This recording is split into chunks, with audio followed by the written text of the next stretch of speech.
Eu saúdo os irmãos com a santa paz de Deus. De onde os irmãos estão ouvindo esse testemunho? Escreve aí nos comentários. Quero saber até onde a palavra está chegando, e juntos vamos glorificar ao nosso Deus. Esse testemunho é para exaltar o poder de Deus no agir dentro da congregação e no meio da irmandade. Meu nome é Ana Lídia e em 2019, quando essa história aconteceu, eu tinha 16 anos. Minha irmã, Ana Beatriz, era um pouco mais nova que eu, mas éramos inseparáveis. Eu e minha irmã, nós nascemos na graça. Nosso pai, seu José, com seus 58 anos, e nossa mãe, Dona Irene, com 52, eram fiéis ao Senhor, e toda a nossa casa servia a Deus. A gente frequentava a congregação cristã no Brasil desde que se entendia por gente na cidade grande, em um daqueles templos enormes com centenas de irmãos. Íamos aos cultos, aos ensinos, aos batismos. Nossa vida era enraizada na fé, um verdadeiro alicerce que nos sustentava em cada passo. Mas a vida, irmãos, tem seus próprios caminhos e muitas vezes nos leva por estradas que jamais imaginamos.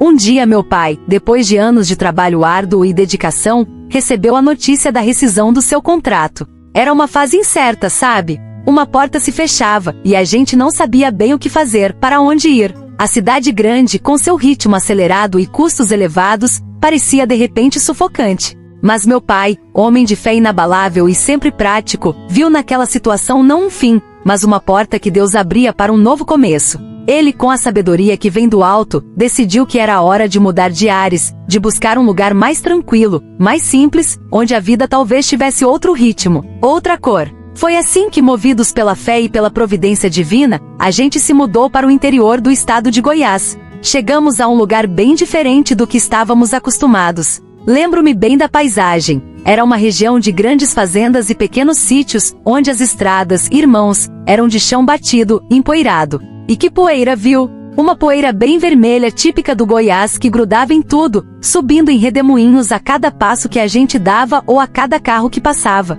O dinheiro da rescisão do meu pai, embora não fosse uma fortuna, deu para comprar um sítio de 3.000 metros quadrados. Para nós que vivíamos em apartamento na cidade, parecia um pedacinho de terra vasto, um verdadeiro paraíso, um sonho concretizado ali na simplicidade do campo. E para complementar a renda, meu pai, que nunca teve preguiça de trabalhar, logo arrumou emprego numa fazenda grande ali perto, cuidando das vacas e cavalos. Eu via meu pai radiante, como se tivesse encontrado o lugar onde seu coração sempre quis estar, conectado com a terra e com a natureza que ele tanto apreciava. Para mim e para a Bia, que fomos criadas a vida inteira no asfalto e no burburinho da cidade grande, a mudança foi um verdadeiro baque. Tivemos que mudar muito o nosso modo de vida, adaptar-nos a uma realidade completamente nova. Na roça, a gente andava muito a pé, às vezes por quilômetros. As ruas eram desertas, com matos altos e densos de cada lado, tão altos que pareciam esconder segredos. O único som que a gente ouvia era o canto variado e alegre dos passarinhos, ou o sussurro do vento entre as folhas, uma sinfonia da natureza que nos era estranha. O carro do meu pai, coitado, um veículo acostumado ao asfalto liso, não aguentou a buraqueira e a lama constante das estradas de terra. Ele quebrou de vez e meu pai precisava, com urgência, trocar por um carro mais robusto, apropriado para aquele terreno hostil. Tirando essas dificuldades que no início pareciam gigantes, o céu era de um azul sem igual, tão limpo e vasto que parecia que podíamos tocar as nuvens. O verde tomava conta de tudo ao nosso redor, e o cheiro de chuva na terra molhada, aquele aroma que só quem vive no campo conhece, era algo que a gente nunca tinha sentido de verdade. Era uma liberdade diferente, um bom diferente, um sossego que a cidade não nos oferecia, mas que exigia um cuidado, uma atenção aos perigos que a gente não conhecia. No meio daquele mato alto, não fazíamos ideia do que podia se esconder. Meu pai, porém, era um homem muito precavido, um verdadeiro guardião da nossa família. Logo que chegamos, ele fez questão de conhecer bem o local, cada atalho, cada vizinho. Além de calmo e acolhedor, ele sabia que qualquer lugar, por mais pacato que parecesse, poderia esconder algum mau elemento à espreita. Foi aí que ele se aproximou do seu Adelino, o dono da mercearia local. A vendinha do seu Adelino era o coração daquele povoado. Tinha de tudo um pouco, sabe? E ele era a alma do lugar, sabia de todas as fofocas, de todos os acontecimentos, de quem chegava e de quem partia. Não demorou muito para meu pai descobrir que ali perto, há uns 4 anos de construída, existia a nossa amada congregação cristã no Brasil. Ah, irmãos, que alegria inundou nossos corações quando soubemos. Uma igrejinha miudinha, linda, toda cinza, com aquele design tão característico da nossa fé, que servia perfeitamente aquele lugar enorme, mas com poucas pessoas. Ela ainda tinha cheiro de tinta fresca, tudo novinho e bem cuidado. Lá na cidade grande, a congregação que a gente frequentava era umas 300 vezes maior, com galeria cheia e centenas de irmãos, mas a de Goiás, com seu jeitinho simples e acolhedor, tinha um aconchego especial, uma pureza que nos remetia aos primeiros dias da graça. Como a casa de Deus ficava a uns 2 quilômetros andando da nossa casa, a gente ia a pé sem problemas, sem reclamar. Meu pai sempre nos acompanhava. Ele ia de motinha, uma motinha velha, mas que para ele era um luxo. A gente ia na frente conversando, rindo alto, às vezes cantando hinos com toda a nossa força, felizes da vida. Ele sempre ficava ali na porta da igreja, minha mãe também, nos esperando depois dos cultos. A gente sabia que não importava a distância, meu pai estaria lá, zelando por nós. Mas o que eu quero contar para os irmãos agora marcou a nossa vida para sempre, um testemunho vivo do agir de Deus em meio ao perigo. Meu pai, com seu olhar atento e sua intuição aguçada, começou a notar um rapaz novo na área, um estranho para aquelas bandas. Ele sempre se esgueirava por entre o mato, aparecia e sumia por trás de uma touceira alta, e meu pai, de vez em quando, o avistava por ali sempre espreitando alguma coisa, com um jeito furtivo que não inspirava confiança. Conversando com seu Adelino, meu pai soube que esse rapaz era parente da irmã Julieta, uma irmã fiel da congregação, de conduta ilibada. Mas o seu Adelino, com a sua sabedoria de vida e conhecimento das pessoas, alertou meu pai: seu José, esse rapaz não é boa gente, é um mau elemento. Cuidado por aqui, a coisa tá mudando. Meu pai, que já tinha percebido o jeito estranho daquele rapaz, embrenhando-se pelos matos e aparecendo em outros cantos, ligou o modo protetor dele, como a gente dizia. Depois da chegada desse estranho, a paz de antes, aquela tranquilidade que nos atraiu para o campo, sumiu da região. Começaram os relatos de mulheres sendo perseguidas, assaltos à mão armada, pequenos furtos. Nada muito sério ainda, graças a Deus, mas a tranquilidade de antes não existia mais. As pessoas logo ligaram os acontecimentos a esse rapaz. Os maridos começaram a levar e buscar suas esposas e filhos nos pontos de ônibus. Os irmãos da congregação também passaram a cuidar uns dos outros, redobrando a atenção nas estradas. Meus pais, zelosos como eram, e com a fé em Deus como escudo, redobraram os cuidados com a nossa segurança, sempre ao nosso lado, nos orientando e nos protegendo. Num sábado de manhã, um dia de sol forte, íamos para a nossa congregação. Era um dia especial, uma reunião da mocidade, um evento que a gente esperava com ansiedade. Íamos receber jovens de mais 2 congregações que viriam de ônibus. Seria uma grande festa, um momento de muita alegria e comunhão. Meu pai se prontificou a nos levar, como sempre fazia, enquanto minha mãe ficaria em casa preparando o almoço. Minha mãe, Dona Irene, era uma mulher de oração, sabe, irmãos? Com sua conduta serena e zelosa, mesmo em casa, a gente sentia que suas orações eram um escudo para a nossa família. Ela passava horas de joelhos intercedendo. Sabíamos que com ela em casa ou na igreja, o Senhor ouvia, e suas súplicas subiam como incenso suave ao trono de Deus. A família toda, sempre congregando, sempre na presença de Deus, era um pilar de fé para todos nós. A gente ia andando na frente, eu e a Bia, conversando animadamente, rindo alto, felizes com a expectativa da reunião da mocidade. Às vezes, até cantávamos algum hino que vinha à mente, com toda a nossa voz juvenil. Meu pai vinha logo atrás, na motinha velha dele, o motor roncando suavemente na estrada de terra. De vez em quando ele parava para atender o telefone, e a gente continuava despreocupadas, sem olhar para trás, sabendo que ele sempre nos alcançava.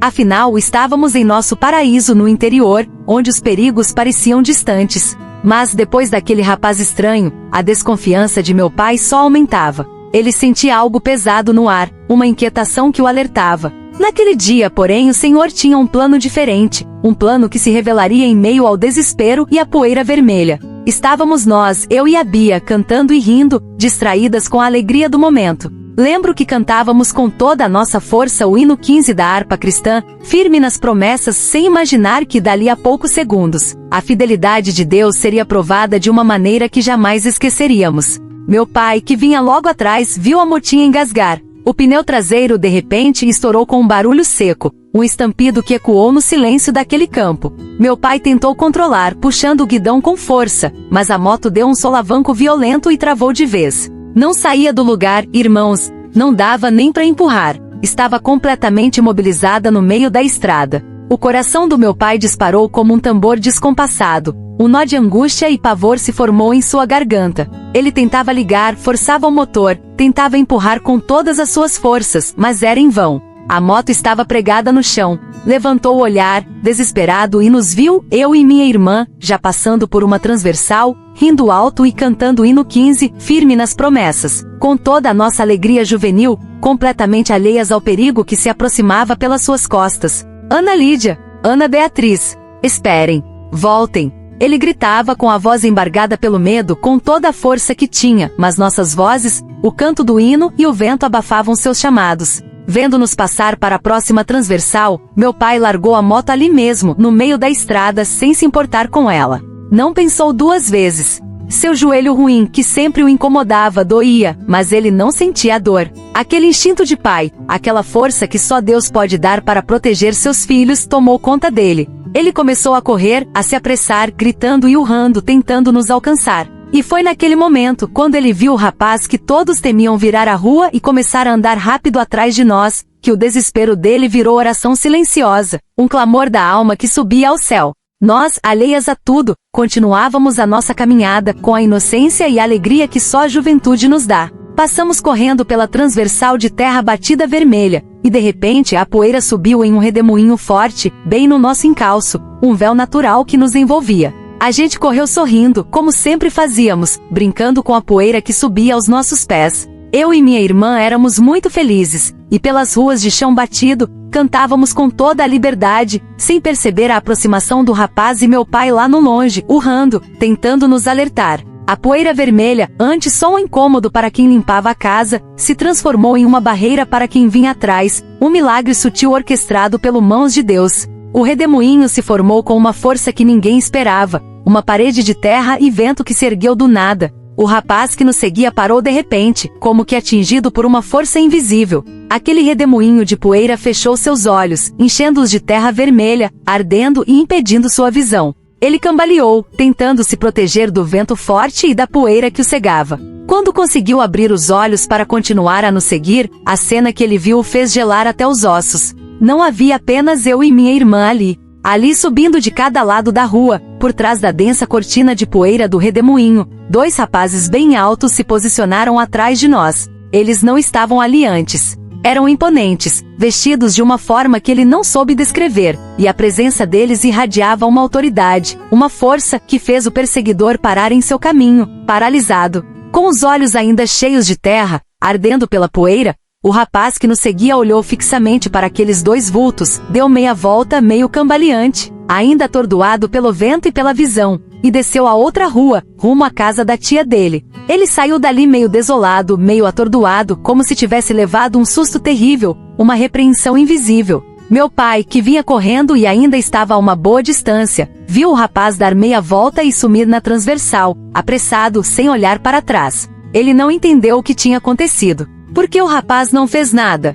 Seu andar antes parecia tão confiante, tão determinado. E depois daquela ventania repentina, ele se assustou, cambaleou e foi embora, derrotado. Meu pai pensou, se o rapaz tentasse alguma coisa, eu não conseguiria impedir, pois estava longe demais. O que será que aconteceu para ele parar de seguir as meninas? A mente de meu pai girava, tentando encontrar uma explicação para aquela reviravolta tão rápida e inesperada. Continuamos andando, eu e a Bia, ainda rindo e cantando lá na frente, sem a menor ideia do perigo que tínhamos acabado de escapar, ou da intervenção divina que nos guardou. Entramos na congregação e meu pai, com o coração ainda em disparada, nos alcançou. Ele tinha deixado a motinha jogada no chão, ali na beira da estrada, no desespero de nos proteger. Entramos na casa de Deus, e a reunião com a Irmandade foi uma bênção, como sempre. Louvores subiam, a palavra revelada trazia paz aos corações. Mas para meu pai, aquele culto tinha um sabor diferente, um misto de alívio, de mistério e uma curiosidade imensa sobre o que havia realmente acontecido na estrada.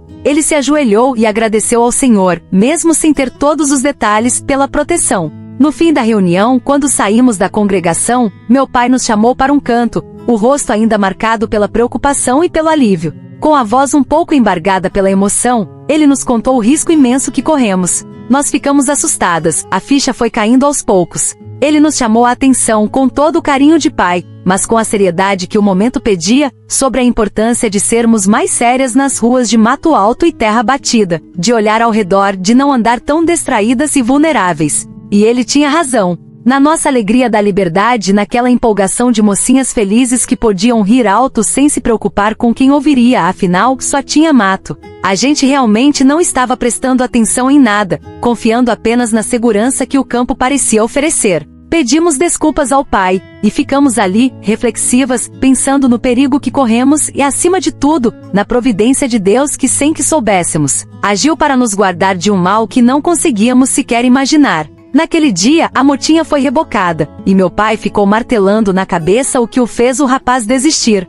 a cena dele cambaleando e indo embora. Ele não conseguia entender como um homem tão determinado pôde simplesmente virar as costas. No outro dia de manhã, um domingo, eu e a Bia nos reunimos cedo com a Irmandade para o culto, buscando a presença de Deus e o consolo. Meu pai, com a cabeça cheia de pensamentos e aquela pergunta martelando, foi até a mercearia do seu Adelino, a alma daquele lugar, para comprar algumas coisas. Foi ali, em meio às prateleiras, ao cheiro de café e à conversa descontraída, que Deus começou a desvendar o mistério. Seu José, disse seu Adelino, com sua voz calma e um olhar de quem guarda um segredo importante, fiquei sabendo de uma coisa curiosa. A irmã Julieta, tia daquele rapaz que andava por aqui, veio aqui mais cedo. Ela estava comentando algo sobre 2 rapazes altos que o sobrinho dela viu na estrada. O senhor, por acaso, sabe de que rapazes ela estava falando? Ele parecia bem assustado com o que viu. Meu pai parou abruptamente, o saco de arroz na mão, o coração acelerou. Que rapazes, seu Adelino? Não vi rapaz nenhum por lá, só o vento e a poeira levantando forte. Aquele arrepio, que viria a se tornar a certeza da intervenção divina, começou a subir pela espinha de meu pai. O sobrinho dela, seu José, seu Adelino, continuou, a voz mais baixa, quase um sussurro, como quem conta um segredo sagrado. Ele disse que, depois que aquela ventania de poeira levantou e quase o cegou, quando ele conseguiu abrir os olhos de novo para seguir as meninas, ele avistou 2 rapazes, bem altos, seu José, um subindo de cada lado da rua, por trás do redemoinho, e eles ficaram ali, atrás das 2 meninas. Ele pensou que fossem parentes do Senhor, acompanhando suas filhas, escoltando-as. E ele viu esses rapazes escoltarem suas filhas, Ana Lídia e Ana Beatriz, até a entrada da congregação, e só então se afastarem. Meu pai não respondeu nada. O saco de arroz que ele ainda segurava, caiu de suas mãos, espalhando alguns grãos pelo chão batido da mercearia. Aquelas palavras entraram em seu coração como uma revelação, uma verdade que se encaixava perfeitamente no mistério.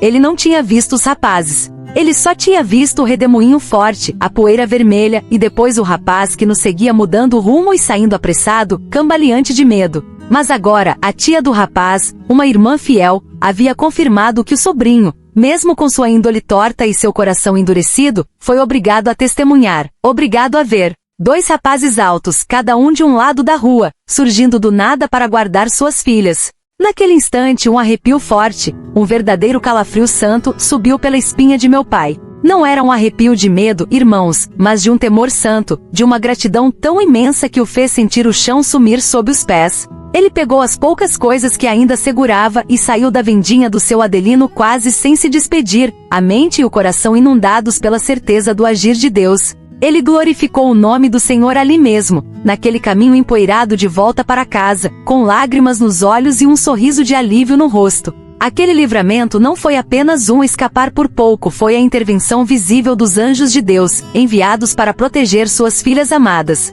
A fé de meu pai se solidificou naquele instante, entendendo que o Senhor está sempre presente, mesmo nos caminhos mais perigosos. Ele chegou em casa, pálido pela emoção, mas com os olhos brilhando de uma luz que só a fé pode dar. Contou para minha mãe, Dona Irene, o que tinha ouvido do seu Adelino, e como Deus havia operado um milagre tão grandioso. Minha mãe, com a serenidade que lhe era peculiar e uma fé inabalável, apenas dobrou os joelhos ali mesmo, na sala, e agradeceu ao Senhor com um coração transbordante. Ela sabia que Deus ouvia suas orações e que a proteção vinha dele, mesmo quando os olhos humanos não podiam ver os detalhes do seu agir. A fé dela se confirmava a cada dia na fidelidade de Deus para com a família, uma fé que inspirava a todos nós. E o rapaz que nos havia seguido? Depois daquele encontro inexplicável com o que ele viu serem os 2 rapazes altos, ele não ficou mais na região. Aquela visão de autoridade, de poder, fez algo dentro dele. A tia dele, a irmã Julieta, aquela mesma irmã fiel da congregação, com a dor no coração por ver o sobrinho envolvido em coisas erradas, agiu com a sabedoria que Deus dá aos seus. Ela o convenceu, com palavras firmes e orações, a voltar para a casa da mãe em São Paulo para tentar um recomeço. E assim ele foi embora, meio desolado, meio cambaleante, sem deixar rastros, sem paradeiro, e nunca mais voltou para aquelas paragens. O mal que o acompanhava pareceu ir junto com ele, e a paz, aquela tranquilidade que nos atraiu para o campo, começou a retornar, aos poucos, para os moradores daquele lugar. O Senhor operou não só o livramento, mas também afastou o perigo dali. Para nós, irmãos, aquele dia marcou a nossa vida para sempre. Eu e a Bia, antes tão alheias aos perigos da estrada, passamos a andar com mais atenção, com um olhar diferente para tudo ao redor. Não que perdemos a alegria, isso nunca. Mas o riso alto e as brincadeiras deram lugar a um olhar mais vigilante, a um coração que aprendia a reconhecer a mão de Deus em cada detalhe da vida. Começamos a valorizar ainda mais a proteção que vinha do alto, e a entender que a liberdade no campo, por mais bela que fosse, vinha com a responsabilidade de estarmos atentas e, acima de tudo, confiantes na guarda divina. A ingenuidade de antes se transformou em uma fé mais madura e consciente. Aquele testemunho vivo do cuidado de Deus ficou gravado em nossas almas. As brincadeiras continuaram, sim, porque a alegria do Senhor é a nossa força, mas com uma maturidade diferente. Olhávamos para o mato alto e para as estradas empoeiradas não mais com a despreocupação de antes, mas com a certeza de que ali, naquele lugar tão simples e por vezes hostil, a mão de Deus se manifestou de uma forma inesquecível. Aprendemos que mesmo nos momentos de maior distração ou inocência, o Senhor está nos guardando, nos livrando de males que nem sequer conseguimos enxergar. Ele é o nosso escudo, a nossa fortaleza. A lembrança do hino 15, firme nas promessas que cantávamos naquele dia, ganhou um significado ainda mais profundo. Não era mais apenas uma canção bonita, era a verdade viva das promessas de Deus se cumprindo bem diante dos nossos olhos, mesmo quando a gente não entendia os detalhes do seu plano. Aquelas palavras firmes nas promessas, ó irmãos, do Senhor puro e santo amor, passaram a ecoar em nossos corações com a força de um testemunho pessoal, a confirmação de que Ele é fiel para cumprir tudo o que promete. Entendemos que na firmeza da fé, Deus opera milagres, nos livra do perigo e nos mostra o seu poder, até mesmo através de um redemoinho de poeira e de anjos invisíveis aos olhos humanos, mas vistos pelos que nos querem mal. Nossa congregação miudinha, aquela igrejinha com cheiro de tinta fresca no interior de Goiás, se tornou para nós um refúgio ainda mais sagrado. Cada culto, cada oração, cada louvor nos lembrava da fidelidade do nosso Deus. Lá, entre irmãos tão queridos, compartilhávamos não só a palavra, mas a certeza de que a proteção divina estava sempre presente, velando por cada um de nós, desde o maior até o mais pequenino. A provação que meu pai enfrentou, a angústia de Dona Irene em casa, e o nosso livramento, tudo isso serviu para fortalecer nossa fé e nos ensinar que em Deus, temos segurança plena e paz verdadeira que excede todo o entendimento. Hoje, irmãos, eu e minha casa servimos ao Senhor com alegria. Aquele dia em Goiás, com o pneu furado da moto do meu pai, o redemoinho de poeira vermelha e a visão daqueles dois rapazes altos que o mau elemento viu, para nós, é um lembrete constante da fidelidade inabalável de Deus. Ele não falha, ele não se atrasa, e seu cuidado vai muito além do que nossos olhos podem ver ou nossa mente pode compreender. Ele usa o vento, ele usa a inocência de um canto, ele usa até mesmo a cegueira e o temor de um inimigo para manifestar sua glória e proteger os seus filhos. Confie, meu irmão, confie, minha irmã. Se você, meu amado irmão, minha amada irmã, está passando por algo difícil, por um momento de angústia, de medo, de espera prolongada, lembre-se, Deus não se esqueceu de você. Ele está agindo nos detalhes, preparando livramentos que você talvez só vá entender muito tempo depois. Ele está te guardando no meio da estrada, levantando barreiras invisíveis contra o mal, e enviando seus anjos para te escoltar e te proteger. Confie no Senhor de todo o seu coração, entregue a Ele suas causas. Ele tem um propósito em cada provação, e o final da sua história será com certeza para a honra e glória do nome dele. E se Deus já estiver escrevendo algo lindo mesmo nos seus dias mais escuros? Pense nisso. Esse testemunho foi inspirado em uma história real. Os nomes e lugares foram alterados para preservar a privacidade da Irmandade. Se esse testemunho falou com você, se inscreva no nosso canal, deixe seu comentário dizendo de onde está ouvindo, nem que seja um coraçãozinho, para sabermos que a palavra está chegando em todos os cantos do Brasil, e compartilha com alguém que precisa ouvir que Deus ainda age no meio do seu povo. Deus seja louvado. Amém.